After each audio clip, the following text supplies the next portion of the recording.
Most of the world outside the Soviet Union has heard by now of the Korean flight 007 carrying 269 persons between New York and Seoul, which strayed off course into Soviet airspace, was tracked by Soviet radar, was targeted by a Soviet Su-15, whose pilot coolly and after careful consideration fired 2 air-launched missiles which destroyed the Korean airliner and apparently its 269 passengers and crew. This calculated attack on the civilian airliner, unarmed, undefended, as civilian airliners always are, has shocked the world. The plane with 269 people on board was on a heavily traveled flight path from Anchorage, Alaska to Seoul, South Korea, called Red Route 20. For some reason, this flight strayed 300 miles off its course, heading straight for Seoul and flying over the sensitive Soviet military installation on Sakhalin Island. Then, to the horror of ground controllers, the pilot yelled out that all engines were out and the aircraft was falling. At first, the plane was reported missing, but then intercepted Soviet radio transmissions revealed the unthinkable had happened. The Soviets had tailed the distinctively shaped commercial jumbo jet for 2.5 hours and then shot it down. The cause of the tragedy remains a mystery at the bottom of the Sea of Japan, and all that remain are unanswered questions and the grief of relatives who rode a lonely ferry as close as they could to Soviet territory to say farewell to their loved ones.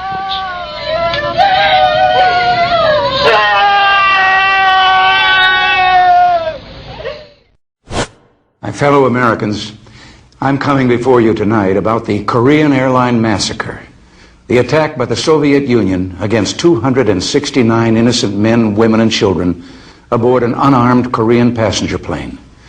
This crime against humanity must never be forgotten, here or throughout the world. Let me state as plainly as I can, there was absolutely no justification, either legal or moral, for what the Soviets did. Despite the savagery of their crime, the universal reaction against it, and the evidence of their complicity, the Soviets still refuse to tell the truth. They have persistently refused to admit that their pilot fired on the Korean aircraft. Indeed, they've not even told their own people that a plane was shot down. They deny the deed, but in their conflicting and misleading protestations, the Soviets reveal that, yes, shooting down a plane, even one with hundreds of innocent men, women, children, and babies, is a part of their normal procedure if that plane is in what they claim as their airspace. Welcome, my friends, to episode 187 of the Corbett Report, Crashes of Convenience, KAL-007. Now, what you've just been listening to are actual news reports and other coverage from the time of the downing of Korean Airlines Flight 007 in Russian waters or international waters just off the coast of Sakhalin Island. The younger members of the audience especially, and even some of the older, may be forgiven for not knowing of or not remembering the story of KAL Flight 007 because it has been an awful long time, and unlike some of the other spectacular plane crashes of recent decades and considerable events of the Cold War, this is one that is not generally brought up anymore, and it's an incredibly important event in Cold War relations between the US and the USSR that no one really seems to talk about at these days, and which has received very little attention over the course of the past decade.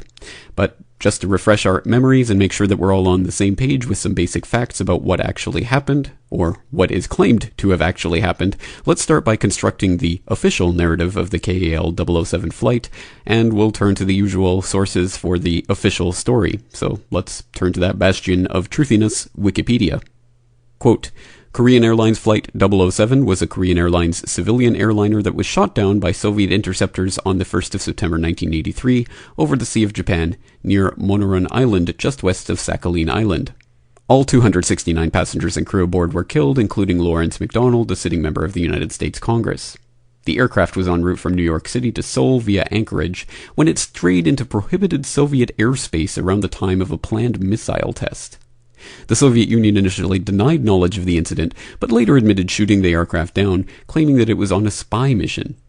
The Politburo said it was a deliberate provocation by the United States to test the Soviet Union's military preparedness or even to provoke a war. The United States accused the Soviet Union of obstructing search and rescue operations. The Soviet military suppressed evidence sought by the International Civilian Aviation Organization, ICAO, investigation, notably the flight data recorders, which were eventually released 8 years later after the collapse of the Soviet Union. The incident was one of the tensest moments of the Cold War and resulted in an escalation of anti-Soviet sentiment, particularly in the United States. The opposing points of view on the incident were never fully resolved. Consequently, several groups continue to dispute official reports and offer alternative theories of the event. The subsequent release of transcripts and flight recorders by the Russian Federation has addressed some details. As a result of the incident, the United States altered tracking procedures for aircraft departing Alaska, while the interface of the autopilot used on airliners was redesigned to make it more ergonomic. President Ronald Reagan ordered the U.S. military to make the Developing Global Positioning System, GPS, available for civilian use so that navigational errors like that of KAL-007 could be averted in the future. End quote. Well, there in a nutshell is the broad outline of what we're talking about here. A flight of a 747 carrying 269 passengers that was en route from New York to Seoul, South Korea via Anchorage, and somehow or other managed to stray into Soviet airspace where it was eventually shot down. Very interesting, and so we can get a little bit more information about the technical details of this. I'll, of course, include a link to the ICAO investigation report from 1993. That is the second ICAO report, the one that came out after the Russian Federation had turned over the flight recorders and transcripts to the UN. And that was, of course, an integral piece of the puzzle, or at least another piece of the puzzle that could help the researchers to put together a report worth reading, or one would assume. But I can't tell you exactly because I can't provide a direct link to the actual report itself. I have not been able to actually locate that anywhere online, so if anyone knows of an actual link to the actual ICAO report from 1993 about the KAL-007 downing, I would love to read it, so please contact me through the contact form on corbettreport.com. But in the meantime, I will give you the link to the news release of the ICAO Completes Fact-Finding Investigation from August of 1993. And it's talking about their investigation of the flight and what they were able to discover given the new information that came to light in the early 1990s. So, having said all of that, that's sort of the brief synopsis of what's going on, but why listen to that and read dry transcripts and reports from ICAO and other bodies when we could listen to the sensationalized, dramatic, ridiculous Discovery Channel infotainment documentary on the issue? To understand the complex factors behind the downing of KAL-007, we must first set the scene. In 1983, tensions between the United States and the Soviet Union were near an all-time high. President Ronald Reagan had declared the Soviet Union the evil empire, and the two great superpowers were engaged in a dangerous game of brinksmanship. On September 1st, the game turned deadly. 1 a.m. After stopping to refuel in Anchorage, Alaska, Korean Airlines Flight 007 departs on the second leg of its flight from New York to Seoul, Korea. The shortest route to Seoul would have taken the jet over Soviet territory. But due to the tension between the Soviet Union and the U.S., commercial aircraft routinely flew just outside the border of the vast USSR. 10 minutes after departing Anchorage, KAL-007 starts drifting off course. 80 minutes later, the plane is no longer in contact with Alaska's air traffic control and is following an entirely new path. It is heading straight for the Soviet military base on Kamchatka Peninsula. KAL-007 is now out of range of any of the North Pacific radio beacons. The plane misses its first checkpoint, designated Bethel. After it passed Bethel, which it missed by only 12 miles, was not really enough to give the radar controllers, even had they been watching, much of a heads up. There are no more beacons on the entire North Pacific route until you get to Japan. Kamchatka Peninsula is home to several important Soviet military installations. As KAL-007 approaches Kamchatka, the Soviet Air Defense orders fighter jets to intercept the airplane. 32 minutes later, however, Flight 007 crosses Kamchatka and re-enters international airspace. Soviet Air Defense tracks the airliner as it continues on a southwest heading.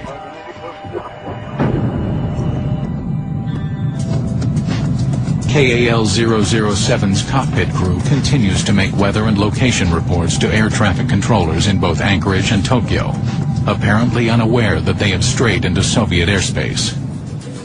The passengers on that airplane, even the crew, in all probability weren't even aware that they had ever violated Soviet airspace. Soon 007 approaches Sakhalin Island. Within minutes, the airliner will again be in Soviet airspace.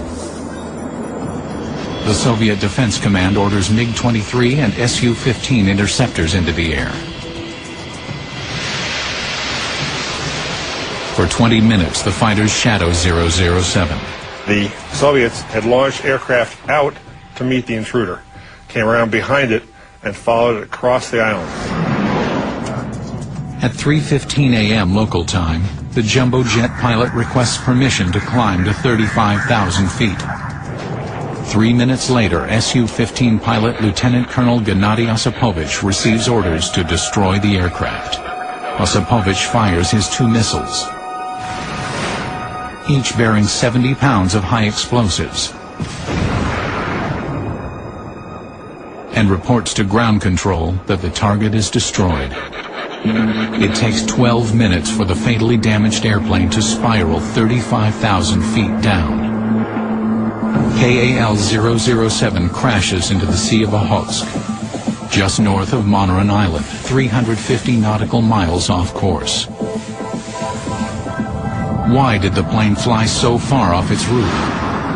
How could a highly skilled crew who had flown the same flight hundreds of times not realize that they were following a different flight path on September 1st? How could they fly like this? How could an experienced pilot really ignore his navigation? This remains a mystery. Lawyer Juanita Medola represented the family members of the victims of KAL-007. The claim was negligence on the part of the cockpit crew, that they had devices in the cockpit that would have let them know that they were off course in terms of coordinates, and also that they were over land when they should have been over water. So our argument was that they were totally oblivious to where they were and didn't care, or they knew that they were off course but were trying to fumble their way across the Pacific anyway. Could the Soviets have mistaken the civilian airliner for a spy plane? What? A spy plane? A 747, a passenger jet, being used as a spy plane in the Cold War to spy on Soviet facilities? Absolutely ridiculous. What kind of government or agency would possibly propound such a ridiculous conspiracy theory? Well, aside from the US government accusing the Russians of doing the exact same thing, of course. The United States guards its airspace just as jealously as the Soviet Union, but not as viciously. Soviet Bear bombers occasionally test U.S. air defenses by flying unannounced into the American air defense zone. Each time, the U.S. scrambles fighter aircraft to intercept the Soviet bombers, but only to escort them out. When it comes to Soviet airliners that stray from their flight paths, the U.S. usually does no more than file a mild protest with Moscow. U.S. officials say those stray Aeroflot flights are no accident. They cite one incident not too long ago when a Soviet jetliner managed to wander off course and overfly a Connecticut shipyard on the very day a new nuclear submarine was being launched. This is David Martin. Okay, so that does seem to be something that there were historical precedents for, so it's not absolutely outlandish on its face to claim the idea that there was a commercial jetliner being used as a spy plane to fly over military installations. Well, as long as the American government says it must be conceivably true, right? So at least we have some basis for some sort of claim along those lines. But how about in this specific case? Are there any facts that would tend to go along those lines, or anything that would complicate the narrative of this being anything other than a normal, regular civilian jetliner that just happened to stray off course, wildly off course, into Soviet airspace at the height of the Cold War? Well, let's turn back to the Discovery Channel documentary, in quotation marks, for more on that.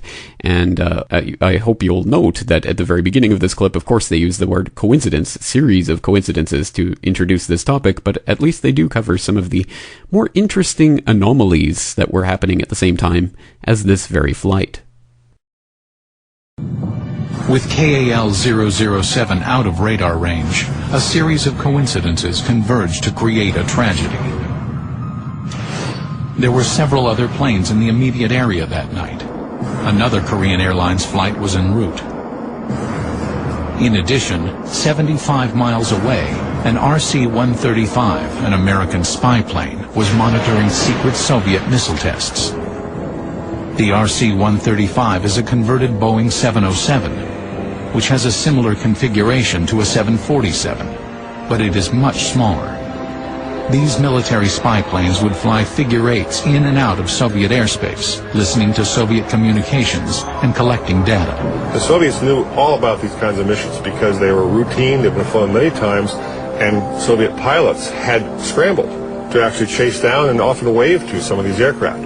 Every airline had been warned that to intrude over Soviet territory could result in a possible attack. The whole area was militarized. So to have an airliner coming across this area, even by accident, set them up for this disaster. The stakes were raised even higher by the risky game of cat and mouse being played between the USSR and the United States. It was common practice in those days for the U.S. To use RC-135s to tease the Soviets, mocking that they were going to penetrate their territory. They would fly toward their territory, and the Soviets would bring up their radars and send up fighters, and then the RC-135s would turn around. As 007 neared Soviet airspace, its flight path began to converge with that of the RC-135. The Soviets were watching the aircraft on their radar, and different radar controllers in different locations were reporting position points to a central area, and someone in that central command was plotting these positions on a map. Someone made an error in reporting these coordinates or reporting the numbers, and when they plotted it, they showed that the two aircraft had in fact moved into the same area, in fact had merged and then separated. Did the Soviets confuse the two planes and target the wrong aircraft? How could anyone familiar with aviation mistake a Boeing 747 for another aircraft? There are numerous superficial similarities in that they're both large swept-wing, four-engine, low-wing jet transports. Both airplanes were just unpainted natural aluminum on the bottom of the wings and the bottom of the fuselage, so the coloration would be similar. If the Soviet fighter planes had approached the suspicious aircraft from behind and below, they would have seen an outline matching a 707. And a 707 converted into an RC-135 was what they were expecting to find. In order to clearly identify the plane, the fighter pilot would have to approach it from the side, where he would have seen the distinctive hump of the 747. Retired Army General Anatoly Kornikov was the chief commander of air defense for Sakhalin Island. We discovered an unidentified plane heading towards Sakhalin. Radars were activated and interceptor pilots ready in their cockpits. Soon we could identify the plane. It was still far away. I immediately decided to launch interceptors on duty into the air. Lieutenant Colonel Gennady Osipovich was one of the fighter pilots sent to intercept the intruder. I took off. They gave me the course immediately northeast because the plane was coming from the north, from Kamchatka. At first I didn't expect it to be a military flight, but then they told me to activate my weapons and aim them at this target. General Kornikov claims every effort was made to identify the errant aircraft. We were making sure that the flashing navigation lights were on. The pilot said yes, the flashing lights are working. A flashing light indicates that a plane is carrying civilian passengers, but this made little difference to the Soviet general. Judging by the shadow and configuration, he said it looked like an RC-135. I reported that I was ready to fire. No, they said, wait, don't shoot, don't fire your missiles. Approach his altitude and force the plane to land. In other words, they really didn't want to destroy it. I approached its altitude about 10,200 meters with readiness, and I started to flash my warning lights. This is a well-known international signal. You are in violation. I did it again, but again he didn't answer.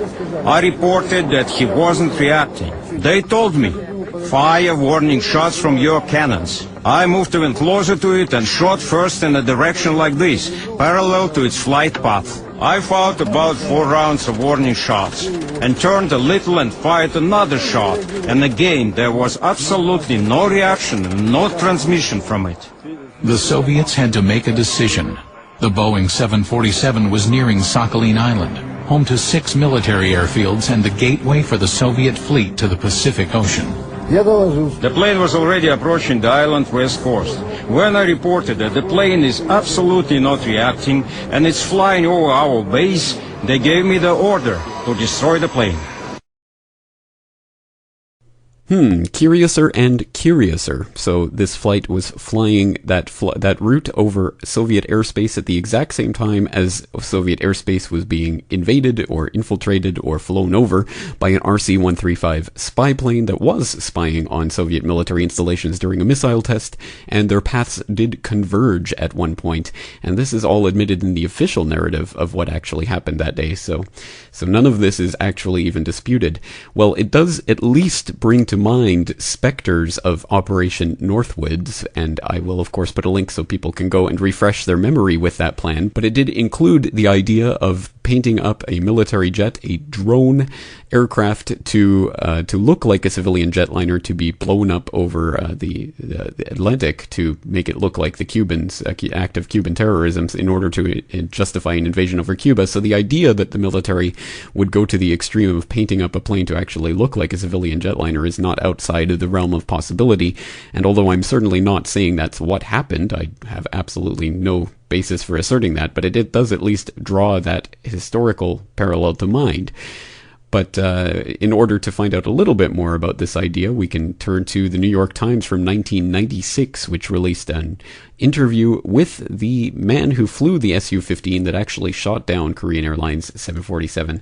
And that's in a story that you can access from nytimes.com under the headline, "Ex-Soviet Pilot Still Insists KAL-007 Was Spying." Gennady Osipovich held up his thick hands to show how 13 years ago he maneuvered his Su-15 fighter to blast a Korean 747 airliner out of the sky. It was the morning of September 1st, 1983, and Lieutenant Colonel Gennady Osipovich's unit had scrambled from its secret base on Sakhalin Island to intercept an intruder. After trailing the unidentified plane for more than 60 miles, the Soviet pilot zoomed alongside to get a look for himself. "I was just next to him, on the same altitude, 150 meters to 200 meters away," he recalled in conversations with a reporter this weekend. From the flashing lights and the configuration of the windows, he recognized the aircraft as a civilian type of plane, he said. "I saw 2 rows of windows and knew that this was a Boeing," he said. "I knew this was a civilian plane, but for me that meant nothing. It is easy to turn a civilian type of plane into one for military use." Minutes later, he fired 2 air-to-air missiles, sending Korean Airlines Flight 007 crashing into the sea, killing 269 people and causing what President Boris N. Yeltsin has called the greatest tragedy of the Cold War. 13 years after the downing of KAL-007, debate still rages over whether the Soviet Air Force showed a reckless disregard for human life and why the Korean plane was so far off course. Osipovich's brush with notoriety began when he was recalled from vacation in August 1983 and put on temporary duty. For several days he lived in a small house at the end of the runway at the secret Sokol, or Falcon, base. On September 1st, his unit received an urgent order to take to the air. An unknown aircraft had passed over Kamchatka Peninsula and was heading towards Sakhalin. "For us, that is everything," he said, recalling the order. "It means that we just have to go up and kill someone." Colonel Osipovich was directed toward the intruder and intercepted the plane about 95 miles from Soviet airspace. He maneuvered behind the plane and from a distance of 13 kilometers, nearly 8 miles, soon had him in his sights. It was huge, he said. I saw everything, including the blinking lights on top and bottom. His first thought was that it was a Soviet transport plane being used to test the readiness of the air defense forces. I thought it was some kind of inspection because never before had I seen foreign planes fly with these blinking lights, he said. While American intelligence planes commonly flew along the Soviet periphery, Western commercial airliners never came close to the heavily militarized Soviet region, flying their passenger routes hundreds of miles away. Disputing reports that he urged his superiors to be cautious, Colonel Osipovich said he was prepared to shoot the plane down as soon as it crossed the border, and still regrets that he was not allowed to do so. I asked the ground what to do, he said. They got scared and told me to force him to land, and this was our big mistake. If the plane had crashed on Soviet territory, he said, the authorities would have recovered proof that it was on a spy mission. End quote. Well, that's the long and short narrative of Colonel Osipovich, and you can go and read the full interview to find out some of the more of the details about that. But as far as 1996, as late as 1996, I should say, he was still saying and holding by the idea that this was a spy plane that he had shot down, and is claiming that because the wreckage landed in international waters, well, there was nothing, they couldn't recover all of it, and therefore they couldn't prove that it was a spy plane, but it was enough for him. Well, that's an interesting thread of the story, and one that we will pick back up a little bit later, but first, we should perhaps take a moment to take stock of what we've learned so far, and ask, why are we covering this at all? Why is this in an episode of the Corbett Report entitled Crashes of Convenience? What is the connecting thread here? And that's a very good question, and one that I think we can begin exploring with this clip. As they unfold in the shooting down of a Korean jumbo jet off the coast of a Soviet military outpost. Among those killed when the plane came down was a Georgia Congressman, Larry McDonald. We'll find out what his wife has to say. She believes there was a conspiracy to kill her husband, and she is thinking now about trying to succeed him in Congress. We'll see what Kathy McDonald has to say about the death of her husband and find out what she wants this country to do about it. Well, that obviously raises the question, who was Larry McDonald? And that would be the obvious question to ask at this point, but like any human life, that's a question which would have numerous answers and would depend on whom you are asking it to. And I guess we could start by asking it of the U.S. government itself. And if you go to bioguide.congress.gov, you can find his official congressional biography, in which states McDonald Lawrence Patton, a representative from Georgia, born in Atlanta, Fulton County, Georgia, April 1st, 1935, educated in the public elementary schools of Georgia, graduated Darlington High School, Rome, Georgia, 1951, Davidson College, North Carolina, 1951 to 53, MD, Emory University School of Medicine, Atlanta, Georgia, 1957. Postgraduate training in urology, University of Michigan, Ann Arbor, 1963 to 1966. Practiced medicine in Atlanta. Served in the United States Navy, 1959 to 1961. Chairman, Vice Chairman, Georgia State Medical Education Board, 1969 to 1974. Elected as a Democrat to the 94th and to the 4 succeeding Congresses, and served from January 3rd, 1975 until his death on September 1st, 1983, caused by the mid-flight destruction of Korean Airlines Flight 007 by the Soviet military over the Sea of Japan. Was a resident of Marietta, Georgia. End quote. But as sourcewatch.org would helpfully add, ? After reproducing the congressional biography word for word, it then adds this one sentence. At the time of his death, he was the president of the Western Goals Foundation and chair of the John Birch Society. Interesting indeed. Well, for those who don't know what the John Birch Society is, well, we'll take again, it's multifaceted and it depends who you ask, but we'll take it from sourcewatch.org. Why not? The John Birch Society is a conservative U.S. organization that was founded in California in 1958 to fight the threat of communism. It represents itself as a membership-based organization dedicated to restoring and preserving freedom under the United States Constitution. It states that its members come from all walks of life and are active throughout the 50 states as part of local chapters. The Society invites all Americans to explore its website, learn more about the John Birch Society, and consider joining with it in its mission to achieve less government, more responsibility, and, with God's help, a better world. JBS advocates the abolition of income tax and the repeal of civil rights legislation, which it sees as being communist in inspiration. For this reason, its opponents characterize it as a white citizen society dedicated to preventing minorities from gaining political power. At one time, the John Birch Society was very powerful, and members included prominent residents of California, including the Knott family. In their early days, Birchers shared a common ideology and some overlapping membership with Fred Schwartz and his California-based Christian anti-communism crusade, end quote. Well, that's one way of putting it, and that's the take of sourcewatch.org, which obviously has its own agenda to promote, and I'm not pronouncing on that agenda either way, but at any rate, that's their description of the John Birch Society, and in other places you would get other descriptions. So I myself am certainly not a member of John Birch Society, nor do I promote them or their work or commend you to them necessarily, but not having said that, they have produced some very, very important and very helpful work along the lines of what the Corbett Report does, which is trying to expose the international and internationalist organizations which have been and continue to be, and presumably will continue to, infiltrate and take over the very mechanisms of national governments, which they will then use to work towards the idea of a one world government, identified by the John Birch Society for decades as the New World Order, something that, in fact, in many ways seems quite prescient right now. And I certainly disagree with the John Birch Society and the Birchers on their fixation on the idea of communism and collectivism as being the sole enemy in this struggle, and how everything sort of comes back to that, if not necessarily communist idea, at least to the collectivist idea, because communism is no longer the terror, scourge, scare that it used to be. That's been replaced by those shadowy, scary Muslims with their big, scary beards.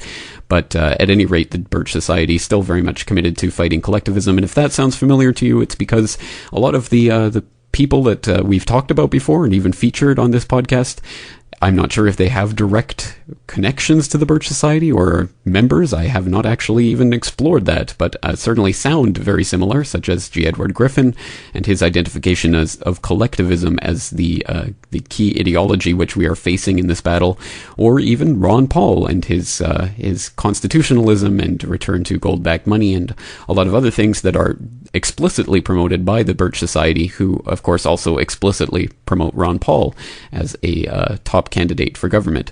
So, as I say, I don't come at this from a right or left angle, and I don't think that collectivism or communism is necessarily the be-all and end-all, and I certainly don't agree with certain of the Birch Society ideas or things that they advocated, or some of the things that even Larry McDonald himself advocated, such as the maintenance of basically the Red Scare, McCarthy-era types of draconian systems in the government that were set up to try to find the un-Americans and that sort of thing. Well, I certainly don't agree with that. I don't agree with the wielding of the federal government power to engage in witch hunts or anything of that sort. But I think it would be extremely unfair to characterize either Larry McDonald or the John Birch Society in solely those terms and in that framework for that ideological argument. So in an effort to be much more open to the facts of this investigation, rather than just relying on the ways that various other organizations have portrayed the Birchers or McDonald, let's actually turn to a clip of Larry McDonald on Crossfire, that mainstay of CNN political commentary from the left and the right side of the political spectrum that Timothy Leary once famously remarked was like watching the left side of the CIA debating the right side of the CIA, which is particularly humorous because, of course, Timothy Leary was eventually also revealed to be CIA. So take that for what you will. But at any rate, here is an appearance of Larry McDonald on Crossfire from 1983, shortly before the downing of KAL-007, in which he talks about his views. I wanted to play just an excerpt from this to give a representative idea of some of the views discussed, but I found the entire argument and conversation between Larry McDonald and Pat Buchanan and Tom Braden to be just too fascinating to excerpt. So, although the sound quality is not ideal, and I apologize in advance. This is obviously a transfer from an old videotape, so there is significant buzzing. I hope you can turn up your player of choice and will be able to hear this, because it is an interesting debate. Of course, you can also go and look at the video on Google Video. I'll provide the link in the documentation at corbettreport.com. But let's listen to this. It's Larry McDonald and Pat Buchanan and Tom Braden, talking about the rather prescient ideas of Larry McDonald back in the 1980s, trying to get the word out about the New World Order. Well, you heard then, I want to get to the point why the John Birch Society is differentiated from other New Right organizations. You can say Conservative Caucus or NICPAC or Conservative Digest, and people say yes, no, but you say the Birch Society and there's a recoil, even among conservatives who will say, no, don't call me a member of the Birch Society. Now, why is that? Is that partly due to the fact that Bill Buckley's National Review, I think around 1964, read the Birch Society out of the conservative movement? Have you recovered from that? Well, I think Bill Buckley founded ACU in '65 partly to do that. Elements within National Review have also, beginning in '65, I think very dishonestly, took a very strong tack against the Society. The Society would actually be termed more of the old right. I think the definition of the new right would be vigorous and post-vigorous. Okay, but why? I mean, I don't know where you disagree with the new right people, but why do you carry around this tarnish, this taint? Well, let me give you another reason why he carries around the taint. I'd be glad to give you the answer. Mr. Welch. The reason is because the Society is the only organization in America that is organized at the grassroots level with paid coordinators, with chapters in the communities all across the country. Conservative Caucus. Not with chapters, not with a paid field staff all across the country. That's organization. And so the result is that this is the one group, I think, that those who would radically change America seriously fear.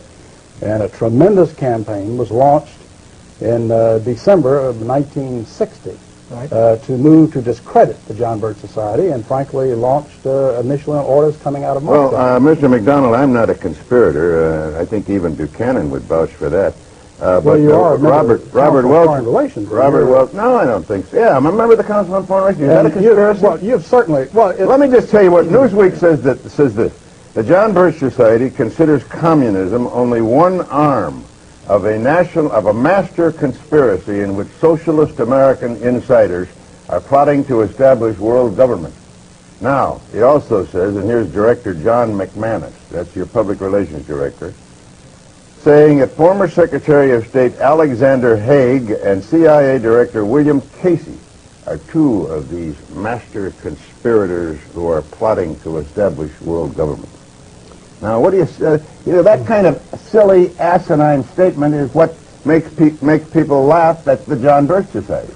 Well, Tom, I'm sure being a long-standing member of the Rockefeller apparatus and as a member of the Council on Foreign Relations of long-standing, you're fully aware that there is an elitist core in this country that has seen value in subsidizing communism, of protecting communism. It has? Sure. You're accusing me of subsidizing communism? No, I'm saying because I happen to belong to a there is an elite core. Study group? No, wait a minute. There is an elite core in this country that has dominated American society. Well, I'm not one of them. Trilateral Commission. The Trilateral Commission, Council on Foreign Relations. State Department, I suppose. Well, let's face it, they've dominated the State Department for 40 years, and pretty much openly so. All right, but what are they trying to do? Well, their objective is to try to bring about a gradual transition in our society, a dissolving of sovereignty, and a moving steadily to the left on the political spectrum. Well, who are they? The elitist groups that I mentioned, particularly key individuals and policymakers in the Council on Foreign Relations. Is the International Monetary Fund part of this? Well, I would say the International Monetary Fund has certainly been set up for the purpose of facilitating that transfer of sovereignty and transfer of wealth on the road. All right, we elected Mr. Conservative. Let me just finish the point, because otherwise we're going to have a lot of unanswered questions. That you are looking at a group that has worked to bring about a dissolution of national sovereignties on the road to world government.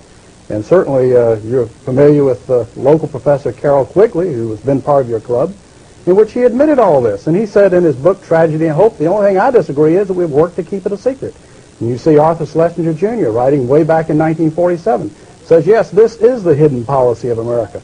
But we can't tell the American public because they're too unsophisticated to see the value. What is the instrumentality of world government? What is the instrumentality? Of all the things to say about Arthur Schlesinger, that's the silliest statement I ever heard. He never made anything like that. Well, let me suggest that you read the May-June issue of the Partisan Review of 1947, Tom, and you can read it for yourself. It's called Arthur Schlesinger said there was a conspiracy, to promote communism. No, he didn't use the word conspiracy. He said the objective is to bring about... Well, let me finish. I'll tell you. He said that the objective, the secret policy, which we can't tell the American public because they're not sophisticated enough to see the value, is that through a steady result of erosion of new deals, we bring the American society steadily to the left, and through a sound concept of benign containment, we merge into the vital center of the socialist left. Those are his words, not mine. You think John Kennedy was a member of that conspiracy? No, let me ask you this. The World Federalist Movement in the post-war era contained a lot of people who eventually broke with it, and a lot of people thought the UN, in the post-war era, looked toward world government. Sure. Indeed, they did, up until 48, 49. But a lot of them said, look, we were utopian.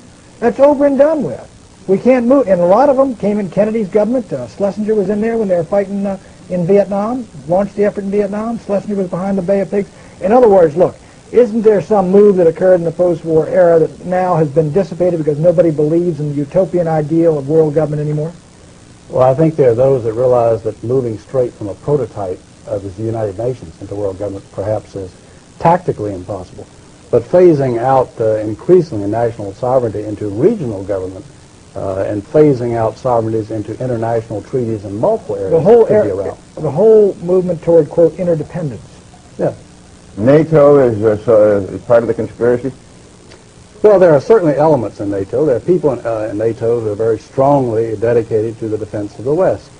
But at the same time, you find in NATO a steady dissolution. You find a growing weakness as a NATO policy dominated by State Department policies that has not worked. Well, it's a regional grouping, and I think, therefore, it may be suspect by the John Birch Society.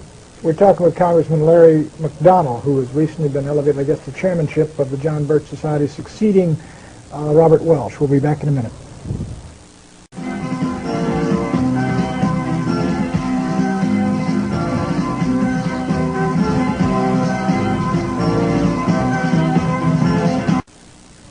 Welcome back to Crossfire. Our guest is the new chairman, recently named chairman of the John Birch Society, Congressman Larry McDonnell, a Democrat from Georgia. Mr. McDonnell, your predecessor believed that the PTA was too left-wing and that the John Birch Society at one time tried to infiltrate it, or so he said. He used the word infiltrate. Is that part of your program now? Well, I think when the PTA comes out in its program for the test ban treaty, and when the PTA comes out for gun control, it comes out for obviously national legislative programs that have been linked with liberaldom, having nothing to do with education of our children. I think many people are wondering what in the world is the PTA doing, and that includes members of the John Birch Society. Well, I wonder about you. I wonder about you. I looked you up. You're the biggest joiner that I've ever seen in the world. You belong, as I counted them, to 67 organizations, among which are the National Rifle Association, the American Pistol and Revolver Association, the Committee for the Right to Keep and Bear Arms, the Second Amendment Foundation, and the Citizens Committee for the Right to Keep and Bear Arms. Well, Tom, I think there's a real drive in this country to try to destroy the realization of our citizens that they have a fundamental constitutional right to keep and bear arms as the Constitution allows. And unfortunately, there are those in our society, including elements of the PTA nationally, not always locally by any stretch, but nationally, who would believe that the federal government should restrict the right of citizens to keep and bear arms. Can I get back to What kind of grades do you give Ronald Reagan as president? And what kind of grades does the John Birch Society give him? Well, I would say in his speeches, Pat, you'd have to give him close to an A, B plus to an A. But in his performance, what's most disappointing? Well, I think the fact that the rhetoric is going one way and the record is going another. Let me ask you about this conspiracy again. Well, you can take the issue of one of the major problems of this country is inflation and the problems of the destruction of the dollar. And the fact of the matter is, in spite of promises to the contrary, Reagan has not moved to correct the deficiencies. We're now back to Keynesian economics despite comments to the contrary. Do you think that's a result of the conspiracy you mentioned? Is there somebody working on them to get the inflation so that this country will be weakened? Well, as a man who campaigned against elitism, as a man who in his campaign rhetoric said that he would not be having the Council on Foreign Relations trilateral types dominating his cabinet, he's got about 250 members of such in his administration. Well, let me ask you about Bill Casey. Now, I've known Bill. 250 members. Of the trilateral commission. I've known Bill Casey in the administration. I've known Bill Casey, the director of CIA, since World War II. As a matter of fact, in World War II, he was my boss. Now, your public relations director, the John Birch Society, says that Bill Casey is a part of this conspiracy that's trying to bring about world government. Before he became CIA, one of his big jobs was aiding in the transfer of technology and goods and so forth to the Soviet Union, helping the Kama River Project, the Export-Import Bank, helping to finance these Is things. the Export-Import Bank part of the conspiracy? I think the I'm whole trying to get drive, the boundaries of that this the fact that the American people have been tapped steadily, especially since World War II, to finance their enemies and to have the massive technology transfer to those who I were agree doing with that. you. You know that from the Braden Doctrine in the agency, which you're very familiar with, and the feeling that we must somehow subsidize the, quote, non-communist left. That's among our so-called allies. Braden was And in subsidizing country the after country, non-communist left? that turned out to be the communists, the crypto-communists masquerading Yeah, as that's the non-communist left. Mr. Mitterrand, who has taken the strongest position against the Russians of any Western European Well, leader. he was about to lose everything at the polls, and he had to show some sign. It's very difficult to say exactly how far that will Congressman McDonnell, he's been using the term conspiracy. No, I didn't use it. For heaven's sakes, Pat. The John Birch Society used I it. don't want to go through the tapes. Well, it is. Don't blame it on me. He used it. You've used it 45 times. That's right. They say this is a conspiracy. All I right. want to know what the conspiracy is. Tom. I'm trying to find out who's in it and what agencies of government in it, because I want to fight it along with you. You look And like... Great, Tom. Let me tell you, Tom. You tell me, how can I join the John My Birch question Society? has been Well, gosh, forgotten. Tom, you got no problem at all. All you need to do is write a letter to the John Birch Society, Belmont, Massachusetts, 02178, and tell them that you would like to purchase for $2 a copy of the Blue Book. Tom, you read it, and I think if you're a dedicated American, you will agree with every word. Then you get in touch with me, and we may even sign you up. Yeah, but it says here in one of your publications, not just anyone can be a Bircher. Now, how I said can I not be a just Bircher? anyone. Now, if you don't believe in the Constitution and limited government and free enterprise and biblical values of morality, I believe in all those, you but would I not don't. qualify. I don't Well, believe there's a right. conspiracy. He'd make a Well, lousy Tom, candidate. Tom, you know, as a matter Is Pat of a member of the conspiracy? He's a member of the press. Let me ask you, Mr. Braden's used for the 47th time the term conspiracy. Now, let me ask you seriously. When you use people like Casey, who's on the Council on Foreign Relations, David Rockefeller's Trilateral Commission, what do you mean, or do you mean, is that your term, the term conspiracy? Well, there are many different levels of the problem. But yes, the term has been used, the term of conspiracy. When you have a group of people... I mean, they're working actively collaborating, and at the other end of that point of collaboration are communists, and on this end of the point of collaboration is Bill Casey and trilateralists and CFR Al guys. Haig. You have people who are part of the elitist structure of this country that have dominated this country openly for 40 years. I know, but they're not, is that a conspiracy? Now, wait a minute.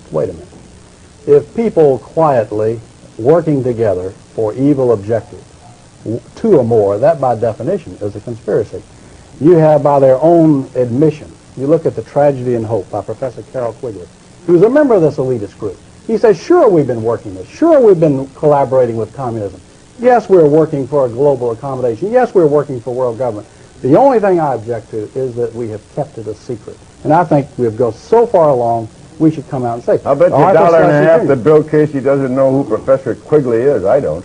He's at Georgetown a number of years ago. He died a couple of years ago, and he wrote The Tragedy and Hope. He's a very noted member of your club, Tom. Tom, you've got to broaden your reading a little bit. What I ought to do is read more about conspiracies, and that's why I'm interested in what Well, I'll tell you what you ought to do. do is go back and look at your founder, Edward Mandell House, because he wrote the book Philip Drew Administrator, and in this, Colonel House said that what he envisioned for the world was a world government along socialist lines as envisioned by Karl Marx. Now, that's your leader, now, Tom, so you got to go back to the beginning. Well, his leader was Woodrow Wilson. Do you think he was a communist? No, I think Woodrow Wilson was his follower. I think Edward Mandell House dominated Wilson, not the other way around. Mm-hmm. And so Edward Mandell House, that was, we ought to make that clear. He was Colonel President Wilson's alter advisor. ego. That's correct. Yeah. So he is the real villain from which all these conspiracies. No. He is a major figure, Tom. But there has been, unfortunately, in the West, an element. There are good members in the Council on Foreign Relations, dedicated, patriotic people. You've had Sproul Braden, who was a member of the Council of the Birch Society. Bill Buckley's a and member. Council on Foreign Relations. You've got some dedicated people. But the driving forces have very clearly been willing to collaborate, subsidize, work for technology transfer for what they feel is some type of an accommodation and merger. And I submit this would be a disaster for the American Republic. Are there any in Congress? Sure. Our guest has been Congressman Larry McDonnell of the John Birch Society. He's the new chairman. He's succeeded Robert Welsh, who has stepped down, as I understand it. That's correct? He's been sort of promoted to chairman He's been emeritus. promoted to chairman emeritus and founder, and Tom Braden and I will be back with final comments in a moment.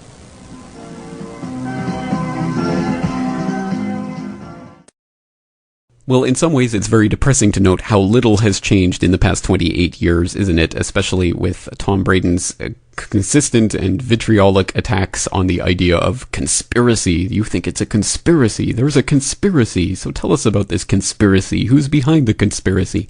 At least Pat Buchanan does point out the fact that Pat Braden had used that term about, 40 plus times during that 15-minute conversation. So there was definitely the concerted tactic to insert that CIA-invented phrase, conspiracy theory, into the conversation.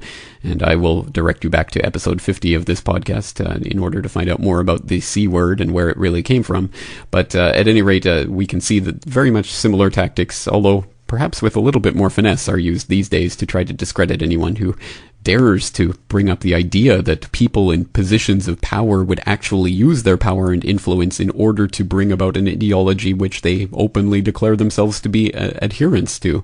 Oh, what a ridiculous conspiracy theory that would be. Well, as I think, I certainly think that was an interesting conversation and quite prescient, considering that was, again, 28 years ago. So certainly Larry McDonald was seeing things that many people were not at the time, and it's easy to look back from our position today and criticize this or that aspect of Larry McDonald's take on it. But I think in order to assemble that type of worldview back 28 years ago, when access to information was so much more stifled, is at least somewhat impressive and worthy of some attention. So there we have at least some interesting connection to this Korean Airlines flight. We have the man who had just become the president of the John Birch Society, a sitting member of Congress, was actually killed on board that flight as he was making his way to mark the 30th anniversary of the Korean armistice, along with other senators who, as it turns out, were actually supposed to be on that flight, but at the last minute changed their flight to another flight. But if you think this is where the story starts to get a little bit strange, well, you haven't seen anything yet. For the really bizarre ideas in this story, well, we have to turn to the immediate aftermath of the crash of 007 and the recovery, or lack thereof, of the wreckage of that flight. And things start to become very strange indeed. Well, let's turn to the Discovery Channel mockumentary once again for the official story of that recovery effort. Based on data from Soviet radar, KAL-007 did not plunge straight down after being struck by the missile. Instead, it went into a long, wide spiral. Here, on this graph, we see the plane's movements after it was hit. Here is the downward spiral with loss of altitude and speed. With the spiral descent, the plane's fuselage skin started disintegrating. The debris was dispersed over the 5 to 7 kilometer radius.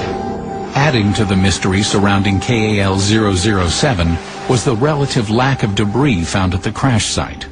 This led to accusations by the Soviets that KAL-007 was indeed a spy plane. To this day, General Konakov is skeptical that 007 was a civilian aircraft. I am still convinced there were no passengers on that plane, and I have grounds to think so. There were countercharges that the reason there were no bodies was that the Soviets had captured the passengers and were holding them as prisoners. So where were the remains?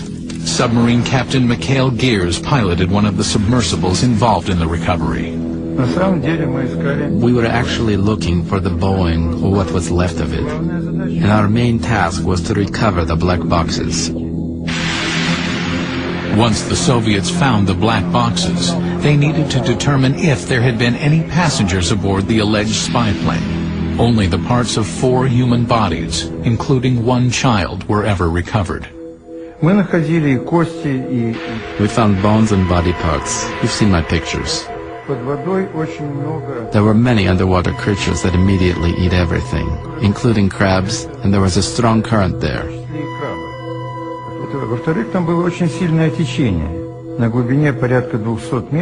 For a month, at a depth of over 200 meters, they were trying to fetch human remains from underneath a heap of plane debris. The remains were taken to the seashore, and doctors tried putting body parts together to determine how many people there were. Identifying the bodies was impossible. In fact, authorities were unable even to prove that the dismal remains were from KAL-007. There were very few remains from the crash of Korean Airlines 007, and we now know that the Soviet ships had actually found the wreckage, and they did not either salvage the cargo or find ways to give back to the families anything of the possessions or the bodies of the passengers. There is speculation that any remains that were either recovered from the wreckage or that washed on shore were destroyed by the Soviets because they did not want evidence of what they had discovered. So where were the bodies? How could they have disappeared so quickly? Some experts believe the aircraft was totally destroyed upon hitting the water. Very little remained of the plane and its passengers. If the wreckage is seriously torn apart and just in small pieces, we'd have to assume that it had a lot of airspeed and a lot of impact when it hit the water. Conversely, if the fuselage and other parts of the airplane are largely intact, then you'd have to assume a lesser impact, but still enough to kill everybody on the airplane. KAL-007 would have disintegrated upon crashing into the ocean, the same way as if it had impacted upon the ground. Still, many relatives of the victims believed that because there were so few remains, that there must have been survivors. There's still some family members who would like to believe that their loved one is alive, even if they're being held hostage in prison in Siberia. The fact that there were very few personal effects that were found means that there is no closure for the family members. They had no memorabilia of their loved one that they could bury and have a place to go grieve over. In 1993, Russian journalist Andrei Ilyich organized a second dive to the crash site to search for clues. He invited Mikhail Gears to help with the investigation. The main question still engendering myths is why no corpses were found. The task was to raise numbered parts of the plane and dissipate the ridiculous theories that this was the wrong plane and the Russians were hiding something. I retrieved the numbered parts so that we could send them to Boeing in Seattle and prove that they belong to that specific plane. Ilyich personally retrieved several items from the sea bottom which he believes proves that there were no survivors, that KAL-007 was utterly destroyed on impact. This is inflatable life jacket. You can see that it belonged to Korean Airlines. The passenger apparently didn't have time to put it on. It all happened very fast. We brought this up from the bottom during our expedition. It was held down by big metal parts, otherwise it would have floated up and been carried away by the current. But what about the human remains? We now know that the crash debris was quickly dispersed over the ocean floor by swift currents, scavengers, and time. Interesting, isn't it? Well, we were presented with a number of bold assertions in that few minutes of documentary, in which, there were some various facts presented, and we can easily check whether or not they were actually factually the case. And for example, we heard the woman saying that there were no personal items or memorabilia that were delivered by the Russians to the Japanese or handed over to the Americans or the Koreans from the wreckage, and that is actually not true. In late September of 1983, the Russians met with some Japanese representatives and actually handed over, among other things, some footwear, both single and paired. And the Japanese had also retrieved some footwear, and altogether it came to 213 men's, women's, and children's dress shoes, sandals, and sports shoes. So there were shoes of people. There were no people. There was no luggage recovered. There were pieces of wreckage recovered, but there was no baggage. There were no people. And the Discovery documentary basically says that the people were eaten up by scavengers like crabs, and and dispersed in a very short time. Well, very interesting. Well, the other major assertion there was the assertion attributed to experts who believe that the plane would have simply broken up, disintegrated when it hit the water, and that would explain the large dispersal of wreckage, and also why no bodies were recovered, because it was just too unimaginably horrific to imagine that anyone or anything could have survived in any form from such an amazing crash. Well, that's not necessarily the case, and one indication of that is the descent of KAL-007, which we know from the data that's been provided from the Russians to the ICAO. We know that the plane took 12 minutes to descend through the 35,000 feet to its final resting place in the ocean, and it took 12 minutes of a giant corkscrew turn that it was involved in. And apparently, according to the ICAO report, there would not have been a serious enough puncture of the cabin itself to entail complete decompression all at once. The passengers would have had time to have put on their oxygen masks, and therefore would have actually been conscious for the entire 12 minutes of descent. A rather horrifying thought. But it also leads to the idea that there was enough power in the engines for the pilots to have actually attempted a water landing.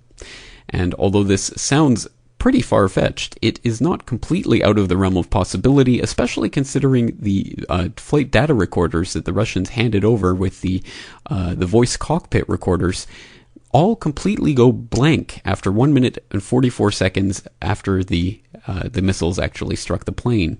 And it's quite apparent that the missiles, although they did strike and did cause decompression and obviously had a severe effect on the plane, they did not cut the engine's power, and it was not a plummeting straight down. The plane began a slow descent, which to a certain extent the pilots were fighting against. So definitely it was not simply a case of this plane plummeting into the ocean all at once. So during its long and very uncomfortable, I imagine, descent, well, what was happening? Well, the pilots, to whatever extent they would have been able, would have been attempting to facilitate a water landing. And in such a case, what is the possibility of survival?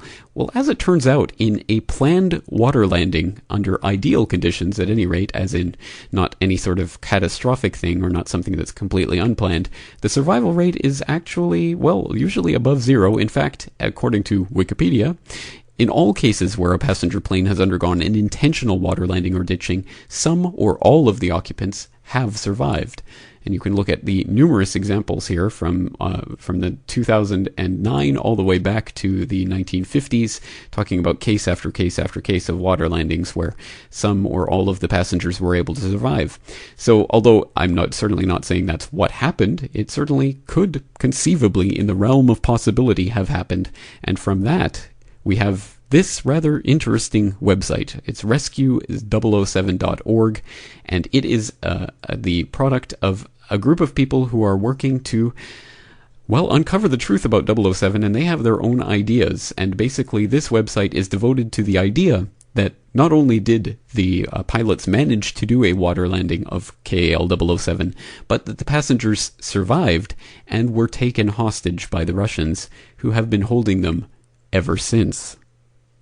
Well, it sounds quite outlandish, and I must admit to a certain extent it probably is, but it is nonetheless quite intriguing, and rescue007.org still has a wealth of information on KAL-007 that I would recommend people at least checking into, because I think a number of documents and other things that they've assembled from government sources and others is quite impressive in and of itself, and in lieu of that ICAO document, probably provides the single best one-stop resource for resources on the KAL-007 disaster.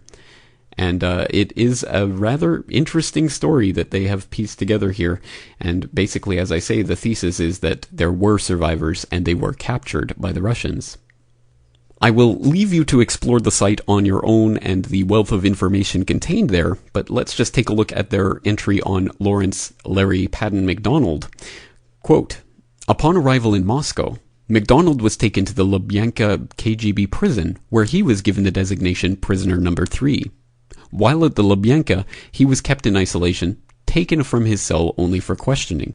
Following a number of questionings, Mr. MacDonald was moved to the Lefortovo KGB prison, also in Moscow, for continued interrogation over a period of several months. In Lefortovo, prisoners were kept in cells that were artificially cooled to near freezing temperatures.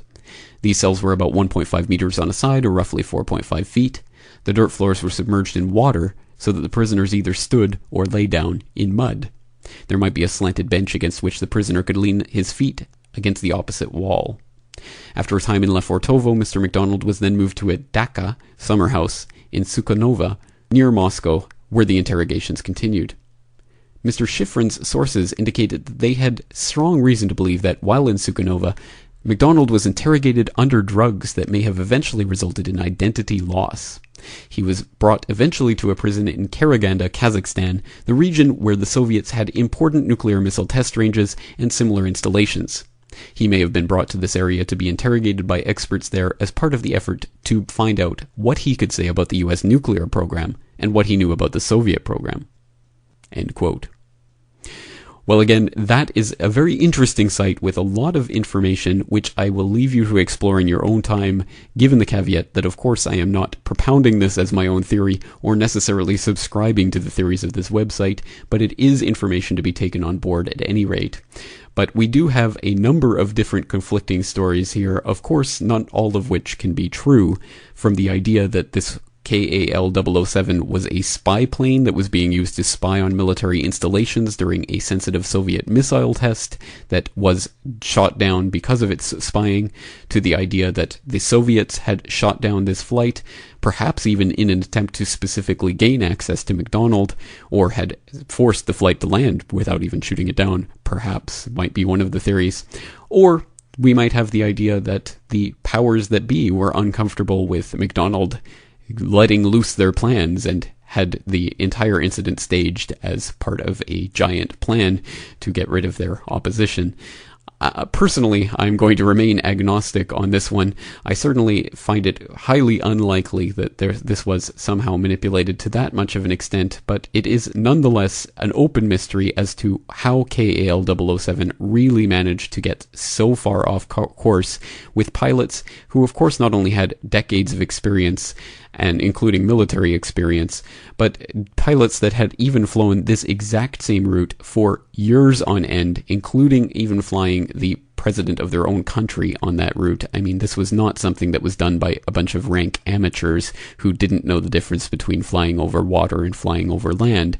So, again, there are numerous things that are left unexplained with this, and however the crash occurred, it was nonetheless a crash of convenience for those who would prefer not to have someone in Congress questioning their agenda. And on that note, we'll leave today with the reminiscences of Larry MacDonald by none other than Congressman Ron Paul, another congressman who, well, has had his share of interesting moments, I would say, including the Bilderberg 2008 leaked information that Ron Paul was potentially a target for assassination by the global elite. So on the words of Ron Paul, I will leave you today to begin the exploration of this rather mysterious flight KAL-007 for yourself and pondering the various mysteries on your own. That's it for today. I am your host, James Corbett, asking you to join me again next week for another edition of the Corbett Report.